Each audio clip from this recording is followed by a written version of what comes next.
class, it's Dr. Miller. Welcome to Integration into Ministry.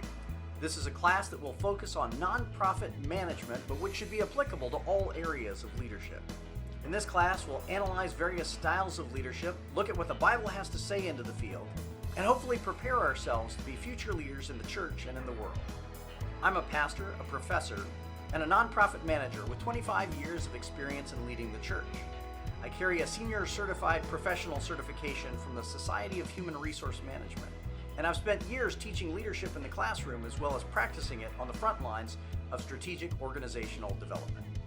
My hope for you in this class is that you'll develop skills that you'll use in ministry in years to come. If you need anything during the course, please reach out to me. Welcome to Integration into Ministry.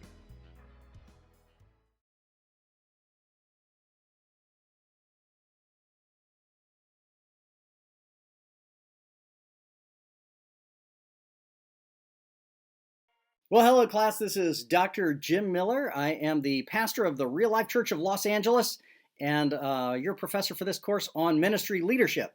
And so in this little segment here at the beginning, I'd like to introduce myself so you know a little bit about the person who is teaching your class. And then I'd like to talk about an overview of the class and what I hope we accomplish in the next 10 weeks. So as I said, I'm Jim Miller. I've been a pastor for over 20 years. I've pastored big churches and little churches. My current church started with a little circle of 5 people and is now over 500. And we are figuring out how to manage church and life during the coronavirus lockdown. I say to my congregation almost every week, the world is locked down, but the Spirit is still on the loose. So last month we baptized another 10 people at my church, and we're currently holding worship services outside because that's what's legally allowed where we are. And we're figuring out how to do church and ministry despite crisis and change. And those are necessary skills in all ministry. I'll tell you my educational background. I got a bachelor's degree from the University of California at Berkeley. I studied philosophy there. I have a master's degree in philosophy from the University of Edinburgh in Scotland. I finished a master's of divinity at Princeton Seminary. And I have a doctorate of ministry from Fuller Seminary. So I'm educated in the world of theology and philosophy. My training in leadership has been practical, on-the-ground, learned experiences from managing churches for 2 decades. I've been responsible for preaching every week, sometimes multiple times a week, to crowds of sometimes 1,000 and more, sometimes just to little circles of Bible studies. I've been responsible for all levels of human resource management, including onboarding and offboarding, salary and benefit package management, everything that comes along with the negotiation of conflict in human relationships in the course of staff development. So I now oversee a staff of 7 people in a growing church in this new context, a 4-year-old church. Here's what I hope we accomplish during the course of this class. We're going to cover models of leadership, different approaches to leadership that people have taken historically or are taken now. We're going to look at some of the contemporary literature teaching about leadership and look at some of the most prominent books in the world of leadership literature so that by the time we're done, you should have a good overview of that literature. We're going to look at biblical models of leadership and talk about how the Bible talks about leadership. And then we're going to do some self-assessment. By the time the course is done, you should be able to say who you are in terms of leadership, what kind of leaders you most like to report to, and what kind of leader you most likely are going to be. And we're not all the same. And there's not just one cookie cutter model for how leadership works, as you'll see. By the time we're done, I want you to know yourself well, understand principles of leadership, and be familiar with the current literature on the subject of leadership. So that's my goal for the course. I really look forward to interacting with you. I hope if you'd like to talk, you'll reach out by email, Kakao, or WeChat. I'll post those on the screen so you'll know how to get in touch with me whenever you'd like to. I want this to be interactive. If you're taking my class through the university, I'll be sending you emails every week with updated curriculum and quizzes, so make sure you're sending those back to me every single week by Monday. That will be the plan. What I want to do today in today's time together is I want to talk about why church ministry matters, why church leadership matters, and what the church does, what the church is for our society.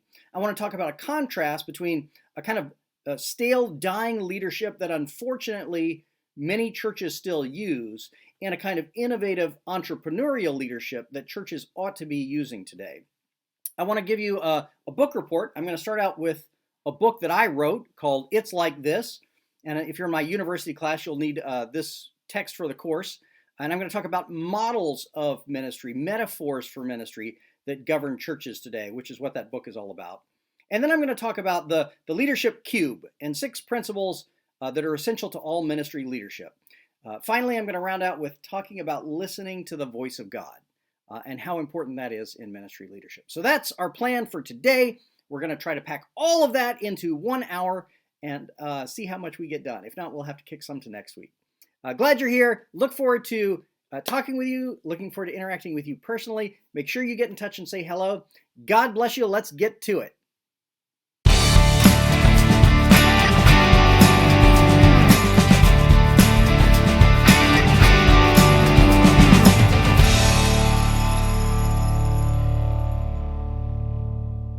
This is Real Life Church, the church where I'm now a pastor. And as I stand outside the church, listening to the traffic go by, I'm thinking that you might be wondering, what is the value of ministry leadership? What specifically is the value of leadership to ministry? And that comes down to the question of what is the value of the church. When we talk about what the purpose of the church is, what the value of the church is, there are 4 things to bear in mind that I think people can understand and appreciate. Number 1, the church is the primary meeting place where Jesus encounters people. Jesus is all over the place and can reach people in all kinds of ways, but consistently throughout history, it's in the context of the community of other believers that people meet Jesus. And encountering Jesus, if you're a Christian, you understand, encountering Jesus is the most significant life-changing experience one can have. So the value of the church comes in the fact that it is the place where, more often than anywhere else, people encounter the God of all creation. Number 2, the church is still the center of ethical thought in the world today. Now think about this. There are philosophy departments all over the place that teach ethics, and yet the primary source of conversation about ethical issues in our world stems from the religious communities and specifically from the Christian church.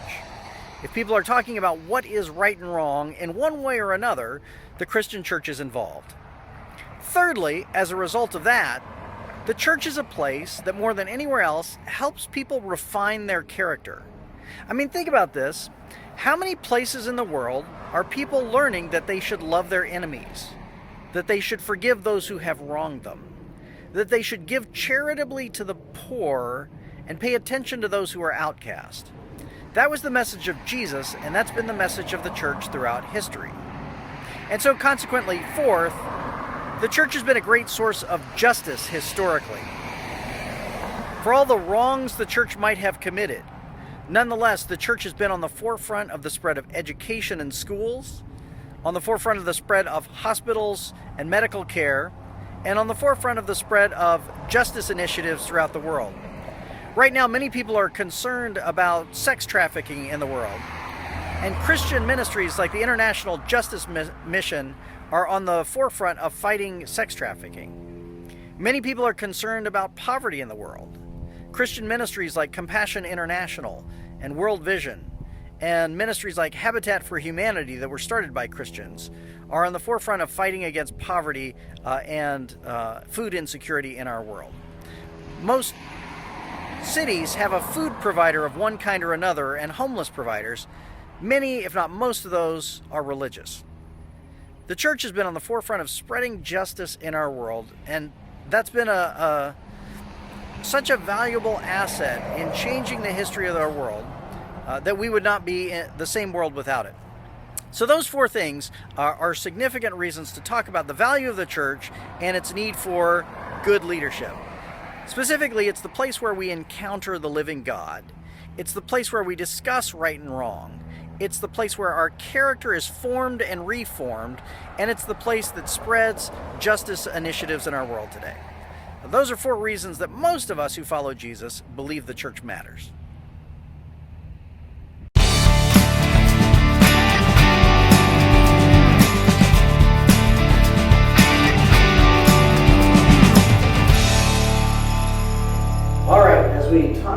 about church conflict, we might want to talk about the things that motivate church conflict and that are at the heart of it. And there's all kinds of thorough sociological and psychological studies of conflict and its origins and its background. But I want to approach it in a way that's a little bit literary, a little bit poetic. I think at the heart of most church conflict, there's a disagreement over metaphors. And I think a lot of what churches end up fighting over is an undefined expectation that the church would conform to a specific metaphor that an individual or a group of individuals have from the beginning. This is what my book, It's Like This, is all about. It's about the crafting of metaphors to cast vision for a church. So for instance, Eusebius of Caesarea in the early church said that the threefold roles of Christ are that he served as a prophet, a priest, and a king. He was a prophet who proclaimed the truth of God. He was a priest who interceded on behalf of humanity. And he was a king, a sovereign Lord who ruled over creation. Most pastors actually end up conforming to one of those metaphors. To put it kind of starkly, there are three roles that pastors are most often hired for and paid for. They expect you either to be a leader or a teacher or a caregiver. And these are the king, the prophet, and the priest. The prophetic pastors are ones who step in the pulpit and tell everybody what to do, and they understand the scriptures well, they teach them well, they give people a vision for where they're supposed to go. They might not be all that good more than 5 feet away from the pulpit, but in the pulpit they're dynamic. Those are prophets, those are the teaching pastors. Some pastors are expected to be caregivers, or they conceive of themselves as caregivers, or their congregation conceives of them as caregivers. They're the priest. Their goal is to be at the hospital bedside, to know as many people as they can, to shepherd them and care for them. By and large, pastors of this ilk will have a congregation of around 200 people because they have trouble ministering beyond the circles of people they can know directly. If they can't know your kids' names, they're going to have trouble pastoring in that particular context. And then you have king pastors, the ones who build megachurches, and they understand systems and organizational leadership and strategic organizational development, and they love to build edifices. And there are, in the American landscape now, there are all kinds of pastors doing that, and who are sometimes held up as the models of what pastors are supposed to be. Now, that's not correct. There are different roles a pastor can do and can fall into. And the most important goal for you as you develop and pursue your calling is to identify who you are. Who did God make you to be? How do you best fit in your own skin? Are you best as a prophet, as a priest, or as a king pastor? Are you best as a preacher and proclaimer? Are you best as a caregiver, or are you best as an organizational leader? Those metaphors will help you define who you are, so that when it comes down to a job interview and you're trying to communicate not just that you can be all things to all people, or omnicompetent, as John Stott put it. You don't want to try to communicate that you're omnicompetent, that you can do everything. What you want to do is to be able to know yourself well enough to be able to name, hey, if you put me in this kind of a role, I'm going to do well. And if you put me in this kind of a role, I'm not going to do well.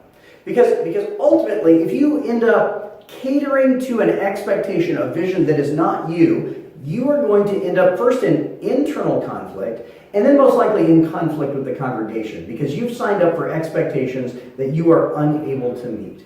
So the first thing you want to think through as a pastor is what metaphor best shapes you. These are not the only three.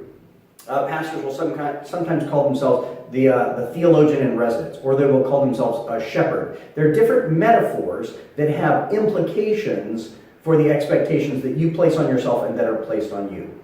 But defining that vision of who you are will help you steer through a lot of conflict.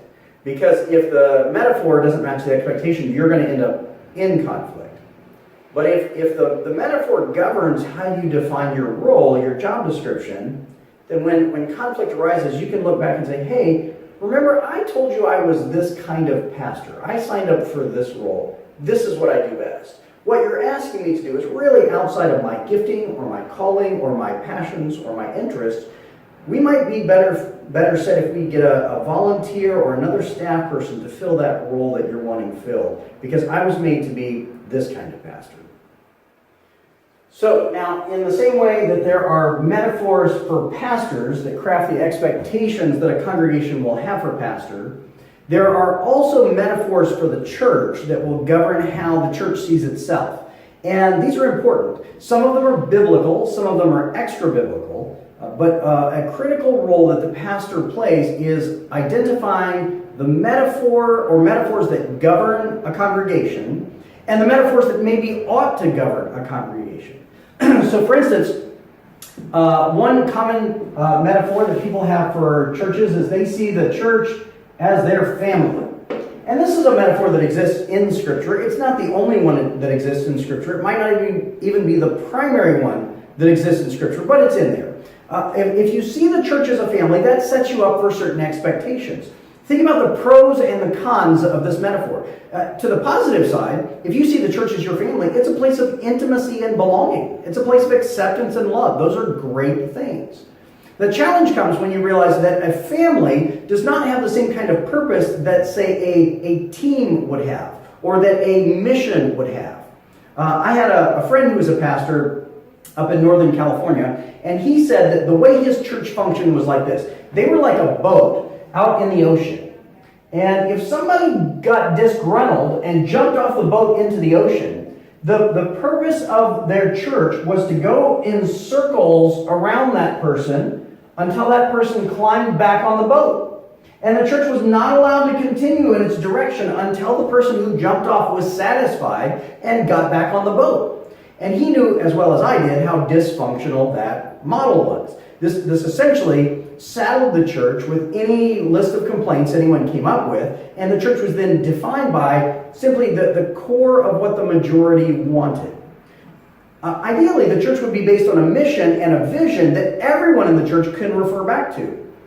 For instance, if you're a baseball team and someone shows up and says, well, that's great, but I want to play soccer, you're not then going to say, well, I guess we all need to stop playing baseball and figure out how to play soccer because now somebody in our group doesn't want to play baseball anymore. What you're probably going to do is say, hey, that's great. I'm glad you want to play soccer. There's a soccer team over there. Go join that soccer team. That's what they're doing. We're a baseball team. Now, understand, the metaphor of a team then is going to function a bit differently than the metaphor for a family.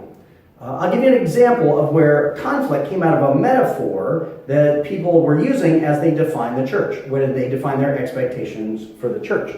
There was in a church I once pastored, there was a parenting group. And the parenting group said out loud, they named their vision to the other parents in the circle. This is what our vision is going to be. It's going to be a circle of wagons.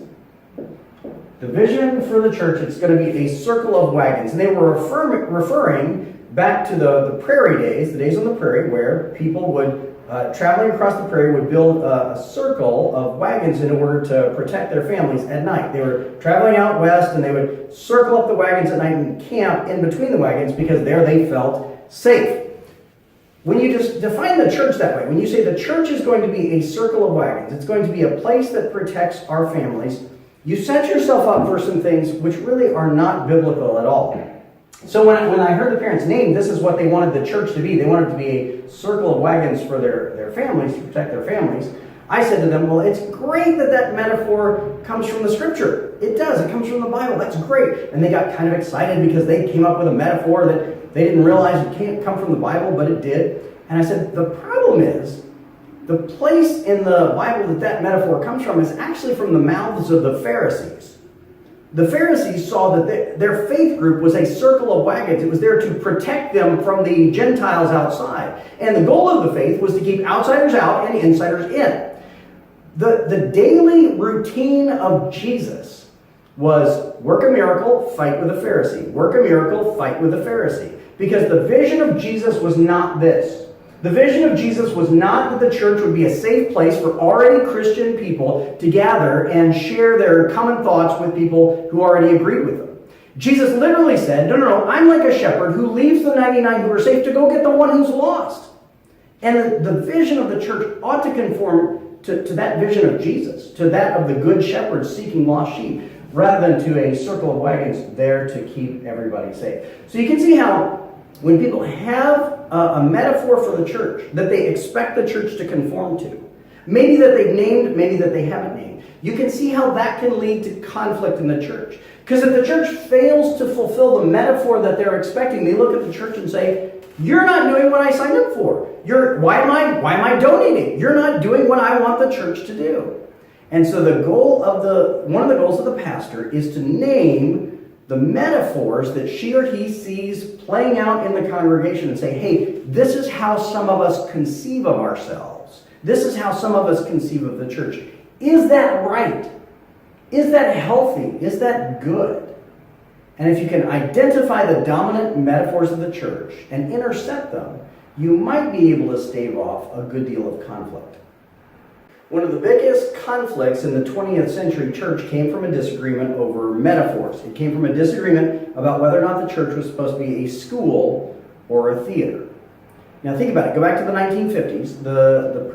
One of the main purposes of the church, the way the church was identifiably shaped was like a school. There was somebody up front giving a lecture and people in rows listening to the lecturer. And if they were really studious, taking notes.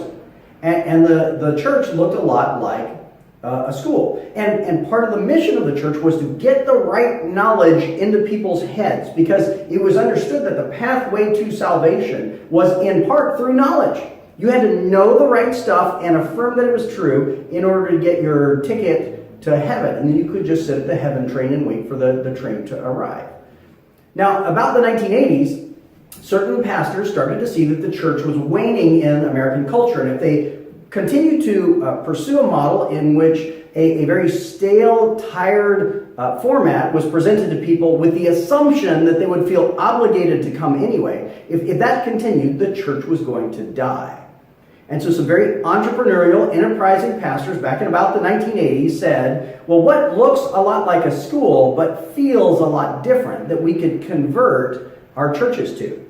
Well, there's already a stage up front. There are already chairs lined up behind it. It looks a lot like a theater. And people pour into theaters. People pour into movies. The whole movement towards video media in the 20th century helped craft the shape of the modern church.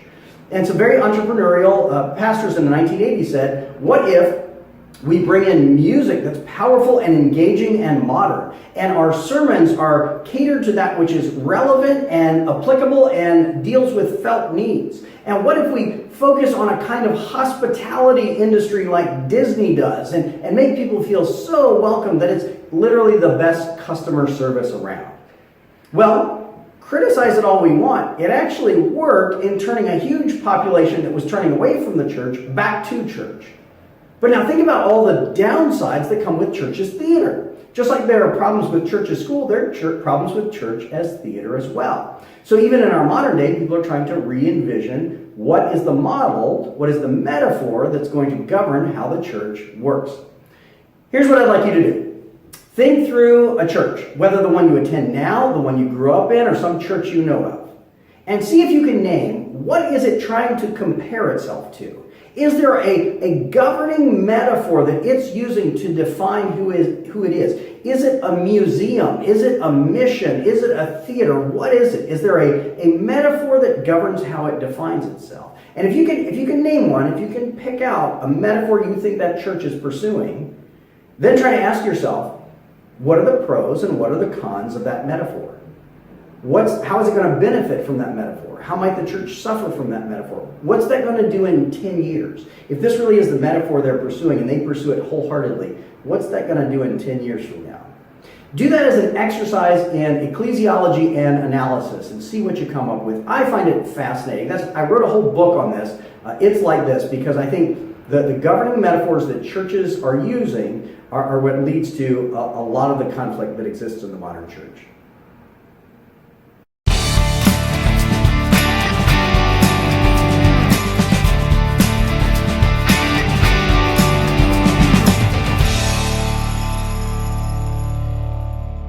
So as I talk about leadership and ministry today and we set up our plans for this course, let me describe a couple of models of ministry that are dominating the way people think about the church. These are little microcosms, little images of bigger themes that are going on in the church around the world. First of all, there are many churches out there right now whose sole purpose, if you were to write it out, if you were to write out their statement for truthfully why they exist, the truth is they exist to offer the familiar to the already convinced so they can be comfortable at church. There are so many churches that feel like they're stuck 50 years ago because the people who joined the church back then liked it the way it was and never wanted it to change. And consequently, when any competent leader came along and tried to lead change in the organization, there was a massive resistance against it. People fought against it and said, I've been here longer than you, it's my church, not yours, you can't change anything.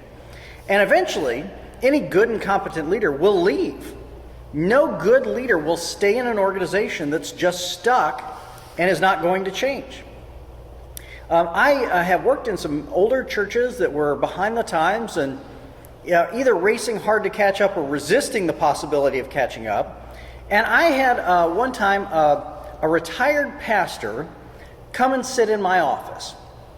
He was wearing a tie. And he told me that the church needed to go back to what they used to do because the changes that had been made in the church were not based on good theology. And he gave me, and I kid you not here, he gave me a 14-page, single-spaced, typed letter describing how a worship service should go.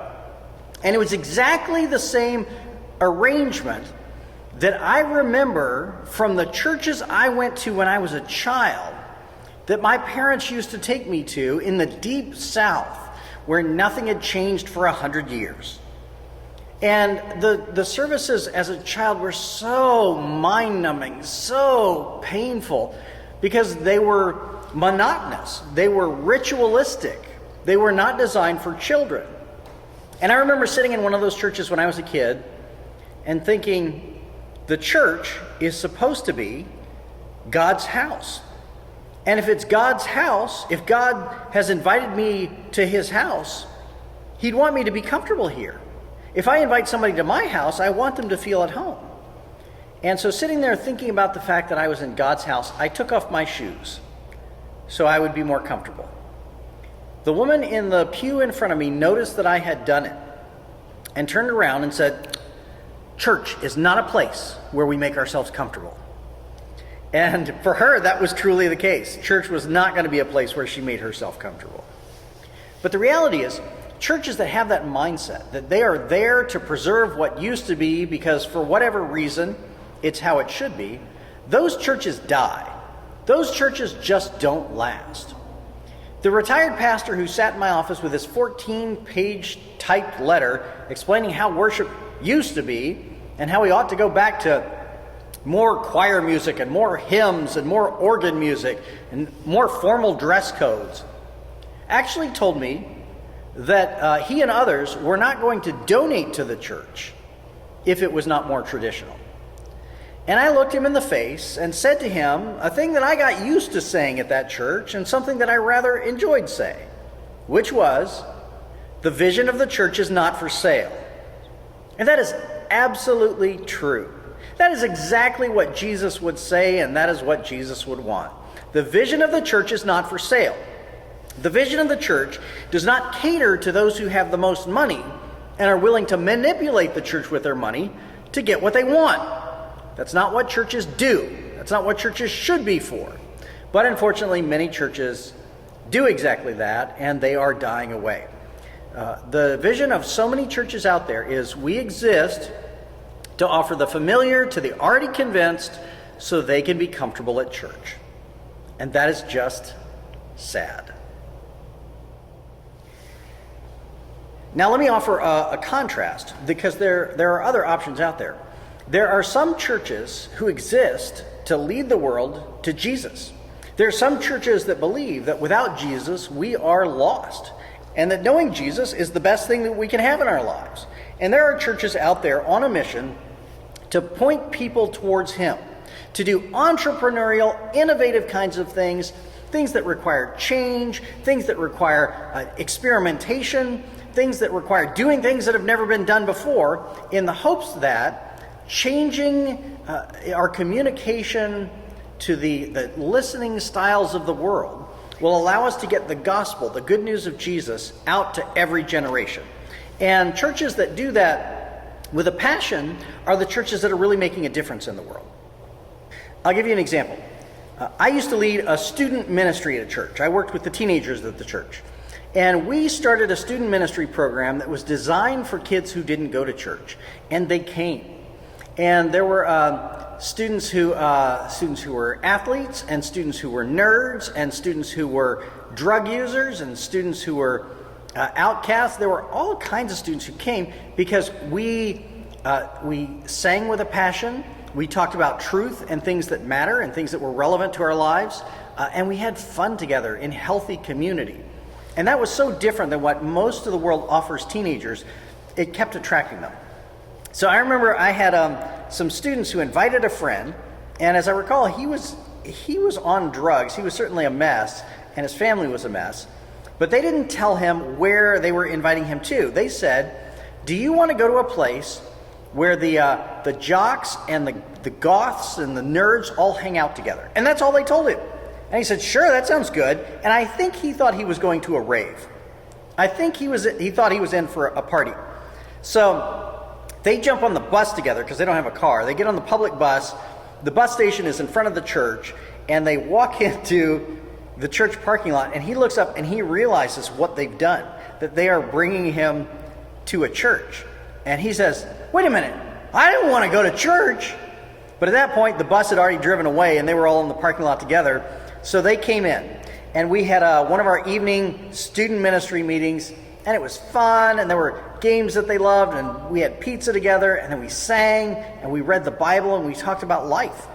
And when we were done, he gave me perhaps the best review I've ever gotten of anything I've done in ministry. He said, "I didn't realize church could be this way." And pastors who care about the church don't want to create a church that's just familiar, that's just the same old thing, that's just the thing that keeps people donating money. Pastors who care want to create churches that make people say, "I didn't realize church could be this way." And so that's what good churches do. And believe it or not, there are still some out there. If you've had an experience of church that was stale or boring or lifeless or legalistic and judgmental or ritualistic and meaningless, don't give up. There are churches out there that are seeking to be faithful to the mission of Jesus and doing it in ways that are effective. There are good churches out there. Seek one out, because there are churches that will give you an experience that will change the way you see the world. Churches that make you say, "I didn't realize it could be this way," but it is.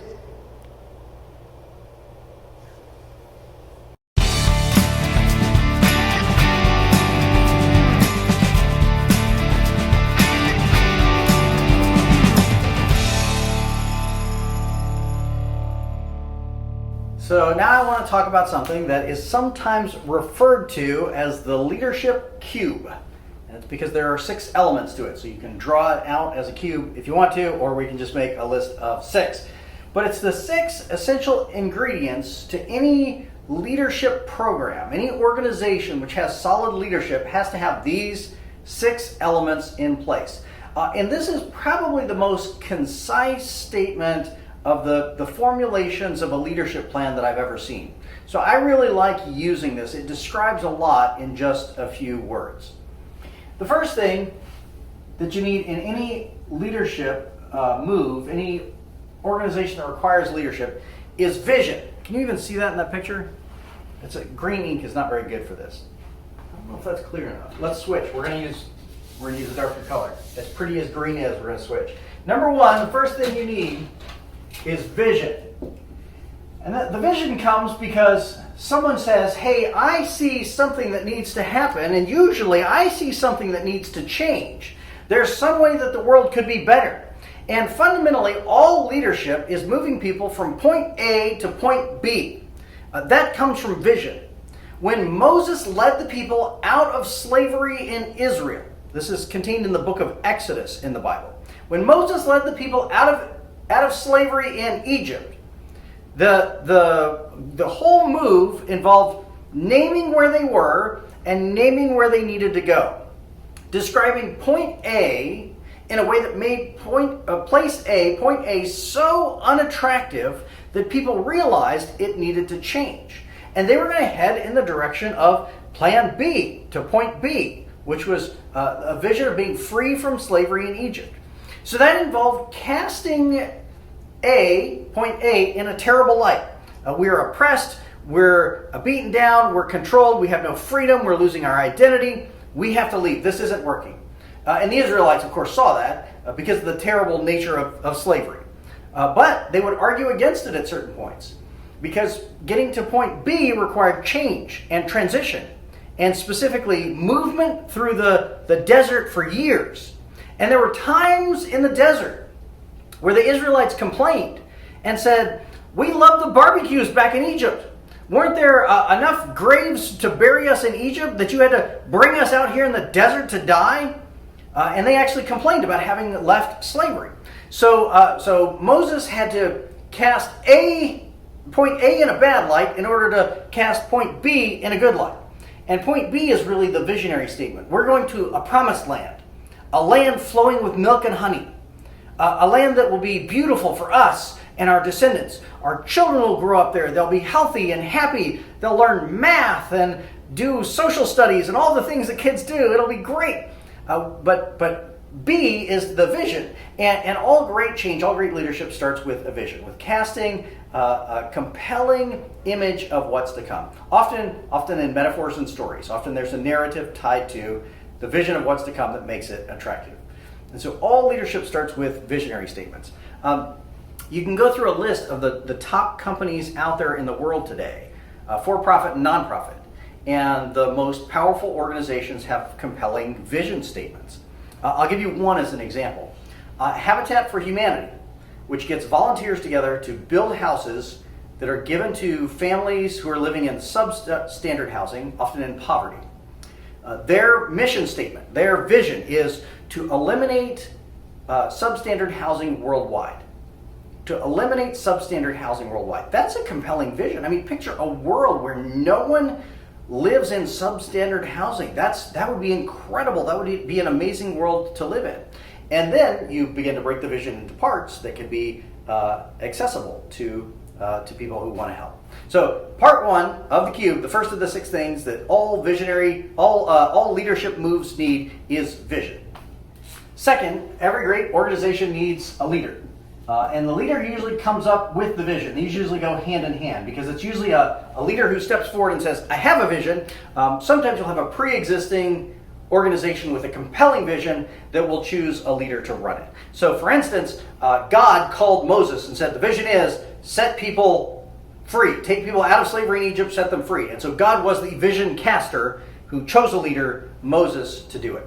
Or King David became the king of all of Israel after Israel existed and had called the kingship to be, and then said, we need a new king, and Samuel the prophet chose David. So sometimes a leader is chosen for the vision, but often the leader is the visionary. At least the founder or the one who starts the organization out is a leader with a vision. Those usually come hand in hand. Leaders come in different stripes and sizes, and we'll talk about different characteristics of leadership as we go through this course. But you'll find that there's not just one persona that makes a good leader. I've seen extroverted leaders and I've seen introverted leaders. I've seen leaders who are amazing structural thinkers, and I've seen leaders who are spontaneous and chaotic. There's not just one personality type that makes a good leader. But there are certain characteristics, certain threads that run through all good leadership. And so through the course of this class, we're going to talk about some of the characteristics of a good leader. And that will allow you to analyze what kind of leader you'd like to answer to, right? Who you will allow to lead you. And secondly, what kind of leader you'll be for others. What kind of leadership models work best for you and function best within your personality and your passions. But the leader is number two. Every good organization has a competent leader behind it. Then, often hand in hand with the leader is a team. The leader will gather around them often friends who share their vision, or there's a difference between friends and allies. There will be people who join you in your vision because they like you, and there will be people who join you in your vision because they like the vision. And it's of critical importance to know the difference, because your friends will stick with you when you fail, and your allies will not necessarily. Allies are there because they love the vision. Either way, the leader builds a team. Often allies are just as valuable or more valuable than friends, because friends will support you out of relationship, but allies support you out of commitment to your vision and will bring their talents to bear on it with or without the familial relationship that sometimes comes from friends who join you in your vision. Your allies gather around you, and a good leader knows how to select and delegate leadership within circles of influence. Because the leader needs people who bring talents to the table that complement the leader's talents. Some of the most difficult leadership structures involve a very hierarchical, authoritarian process where the leader is not concerned about complementing herself or himself with those who share leadership, because the leader is so afraid of losing power. Some of the most effective forms of leadership involve leaders who will say, here's a place where I'm weak, or here's a thing that I cannot do. I need someone who is more competent in these areas than I am. And the best leaders will say, and I run the risk of being outshined by this person. I run the risk of people looking at this person and saying, that one's better than the actual appointed leader. But good leaders know how to do that. Good leaders are willing to make that sacrifice. Say, I'm going to hire people who are more talented than me, who threaten my job security, because the organization will be better for the benefits that it gets from that team. The team surrounds the leader with a shared vision and complementary gifts that come in alongside the leader to help forward the team, forward the organization.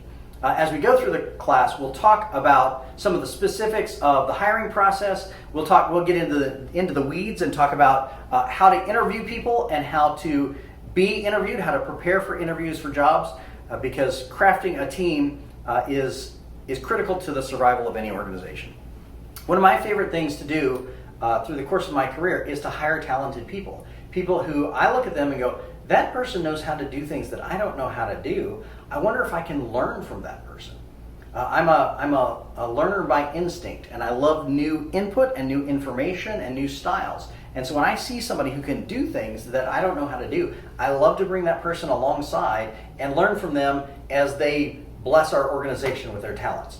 So anyway, team is the third critical component of the leadership cube. Vision, the leader, and the team. Fourthly, now we get into the sort of the nitty-gritty of leadership. You need a strategy. And that is to say, for instance, let's go back to the example of Habitat for Humanity. Our goal is to eliminate substandard housing worldwide. That's the vision. A world with no substandard housing. What's the strategy? How are we going to do it? Habitat for Humanity says, well, we're going to solicit donors. We're going to get a competent construction leader who's going to purchase the materials, have them on site. We're going to have somebody who recruits volunteers, gets them to the site. They all get together on the same day, and following blueprints and the guidance of the on-site construction worker, they're going to build the house. And that's kind of the nitty-gritty of the strategy for how that organization runs. Of course, they have a giant global strategy for how they grow and expand and reach people. I'll give you another example. Compassion International is a powerful international ministry that cares for children in developing nations. And so you'll get people who live in countries like America or Korea who will say, I want to support a child in another country who needs help. And a donor can send a check every month, I think it's $38 or something like that, And for this child, it provides school, clothes, food, housing, Bible study, the basic needs so that this child can escape poverty. I've supported kids through Compassion International from the age of 8 to the age of 18. And now Compassion International has even added a component in which you can support a kid who's going to college in another country. And I know one of the kids who I supported all the way through his teen years, I later found him on Facebook, and we're friends on Facebook now. And he's no longer living in poverty. He grew up in a horrific situation, in basically a shack, which at one point had a big hole in the side of it. And now he's going to college, and he has a job, and he's married, and he has a kid. And his kid and their kids will never live in the kind of poverty he did because of the work of Compassion International. So I mean, what a compelling vision to partner people in developed nations who are blessed with children in developing nations that live in poverty so that they can share resources and form relationships and help that child escape poverty. And you get to write letters back and forth. So we have right now on our refrigerator at home, we have a picture of a little girl in the Philippines who we support, whose name is Princess Anne. And we write letters actually to her mom. She's not old enough to write yet, but we write back and forth with her mom, Christine. And we'll get to see her through the years of this program until she's an adult. What a compelling vision. What a beautiful vision. So that all started because there was a guy who many years ago was in South Korea, I believe it was after the Korean War, and saw these kids in poverty and realized he had some friends back home who might be willing to help do this. And he just concocted this idea of creating pen pals who would send money. So it started as this small little idea that this leader had, this vision had of, we can help a few kids. And of course, then it grew and grew and grew and eventually expanded and then exploded. And it was all over the world. And countries like South Korea have now said, we no longer need you sending help to our kids. We want to send help to kids in other nations. Our nation has grown and expanded so much economically that we now want to take on the role as the caregiver for other countries. And so what started as a single person with a cool vision expanded. They added teams and teams. It went from friends to allies to offices to international locations. And they're now all over the world. And the strategy is a simple one. It's still the same strategy. We're going to partner somebody in a developing nation and a child, somebody in a first world nation with a child in a developing nation, and they're going to share resources and form a relationship. And it's a beautiful organization. If you've never supported a child through Compassion International, you can go to the Compassion International website and choose to sponsor a kid. Give it a try. It's life-changing, and you'll always remember it and you'll always cherish it, and you get to have that picture of that little kid on your refrigerator. So anyway, every organization needs a strategy of some kind. How are we going to go about, how are we going to break the vision into consumable, bite-sized parts and recruit people into the vision so that it works? What is our strategy going to be? That is part number 4. Number 5, you need processes. Now, this is where the personality switches a little bit. There are some leaders who are very much into the processes. Often leaders get involved in big picture visions, and the processes end up being the responsibility of team members who love the vision, but who like to get into spreadsheets. And the process people love to create flowcharts and spreadsheets and algorithms and decide how we're going to check in, and we need to have HR documentation and lots of manuals that are hundreds of pages long that govern all of our policies so that we're crossing all of our T's and dotting all of our I's and following all the rules. Sometimes the process people will get in fights with the leader because the leader has an expanding vision that they want to run after, and the process people will say, wait a minute, if you go running after your vision and you don't pay attention to the lived experience of the custodian who's here in the evenings, well, that person's job is going to collapse. If he's not taken care of, if he's not provided for, if his needs are not heard and met, he's going to quit. And then we're going to have nobody to clean the building. And then the building's going to be a mess. And then people aren't going to want to come to the building, right? So the process people will look at the nitty gritty of the finest details all along the way to make sure that that which needs to be fulfilled is fulfilled. And that relates to the sixth one, which is your KPIs, which is known as Key Performance Indicators. Your KPIs are just your measurements of how do we know if we're succeeding or not. It's great to have a vision. Let's eliminate substandard housing all over the world. How do you know if you're doing it? Well, I don't know. I don't really like having a report card, so I'm not gonna set any standards to evaluate. Well, no, you have to actually set standards to evaluate, or you'll never know if you're fulfilling your vision. And so organizations will set standards that sometimes they keep over the course of the organization. We're going to do this much a year, but usually KPIs evolve. And so your KPIs will be set for a 6-month trajectory, a 1-year trajectory, a 3-year, 5-year trajectory. Here's what we want to accomplish in the foreseeable future. And the reason you have to set KPIs to a foreseeable future is because things like the coronavirus happen, right? Things like recessions happen. The world changes. Organizations like Kodak, Eastman Kodak, originally had the vision of we're going to produce film and cameras so that people can take pictures and make photo albums. And they had all kinds of people gathered around it. They had strategies and processes. And then the world changed. And an engineer who actually worked at Eastman Kodak developed digital photography. And Kodak said, no, we don't want to do that. We have film and processing. It's all set up. We're going to keep doing what we're used to doing. And they did not adapt their measurements to say, if the world changes and people no longer need our product, what are we going to do?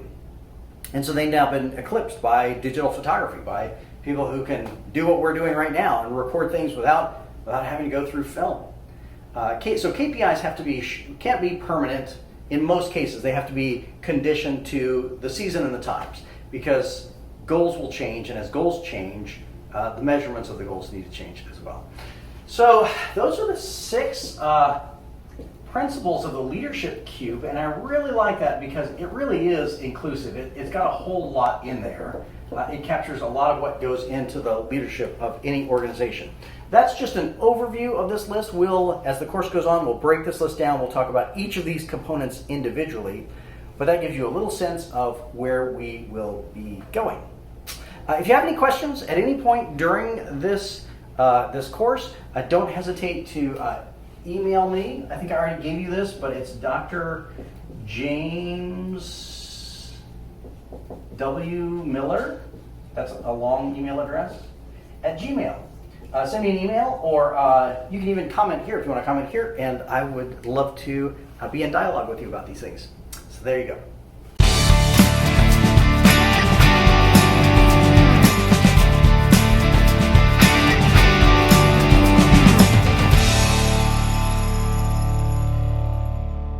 There's one more thing I would say about leadership and ministry.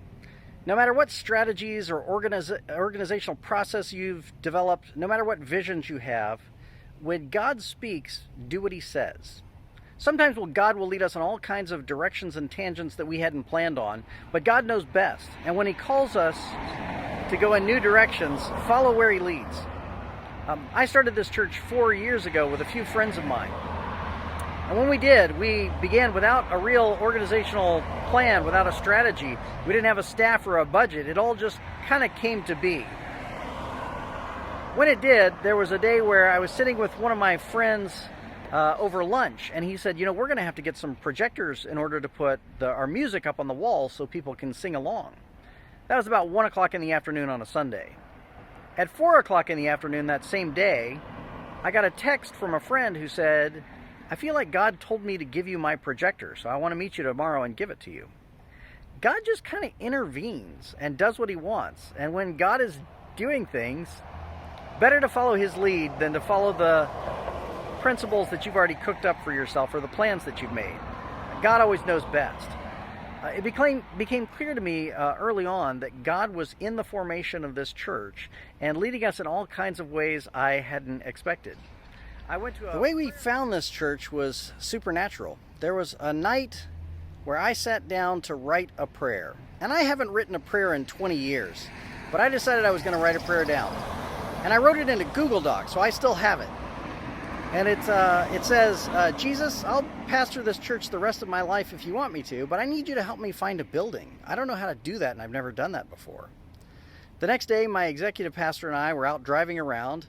We went and looked at a property that just wasn't the right one, and he said, well, let's just drive around the block. We drove past this building, and he said, hey, there's a piece of paper in the window. Pull over. Let's go see what it says.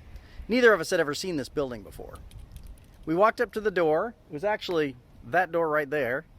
And there was a note on the door that said, please join us at one of our other locations. And I could hear the smoke alarm inside chirping, and I realized this was an empty church. And then I looked at the name of the building, which we've now covered in plants over here because it's the name of the former church that was here. It was called Valley Center Nazarene. And I looked at it and I thought, I think a friend of mine told me that this was his church. I had a friend who had since gone to heaven who used to be a pastor, and I thought I remembered him saying he pastored a Nazarene church in this area, but I had never seen it before. I took a picture of this sign and sent it to his daughter in Connecticut, and I said, is this your dad's church? It's empty. And she said, oh, I just got goosebumps. Yeah, Dad was a pastor there in the 70s. That's the church that he pastored. They built it bigger because his congregation was growing.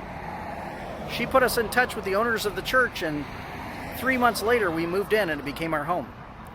That all happened the night after I prayed, Jesus, I need you to help us find a building. The truth is, Jesus just leads where he's going to. And no matter what plans and strategies we have, no matter how faithfully they're made or how clever they are, when Jesus leads, follow. When Jesus tells you to do something, do what he says. I went to a prayer meeting, and we did this kinds of prayer where we sat quietly for a few minutes and prayed silently for one another, and then we shared with one another what images we were seeing or what was coming to our mind. And this one guy that was praying for me, a guy I had never talked to before, didn't know, he only knew my first name, he didn't know I was a pastor. He says, I see you and Jesus sitting together and painting. And he's been waiting a long time for you to choose a color. Pick up a paintbrush and choose a color, but you finally did. And you picked a blue color. And I see you and him sitting on a blue wall and painting it together. And there's something on the wall written in white letters, white block letters. I couldn't tell exactly what it said. But I feel like you and Jesus are finally doing this project together, and he's been waiting for you to start it. And I pulled out my camera and showed him a picture of a sign that's on the front of our church building, and I said, was it this color blue and those white letters? And he said, that's exactly what it looked like. That's what I was seeing when I was praying for you. And I told him the story of how I, as a pastor, helped start this church. And to this day, my staff jokes about the fact that that blue is my favorite color, and so everything has to be in that blue if they want me to like it. God is at work in the world. God is speaking to us, and God is leading us. And so for whatever plans you make for leadership, when God leads, follow.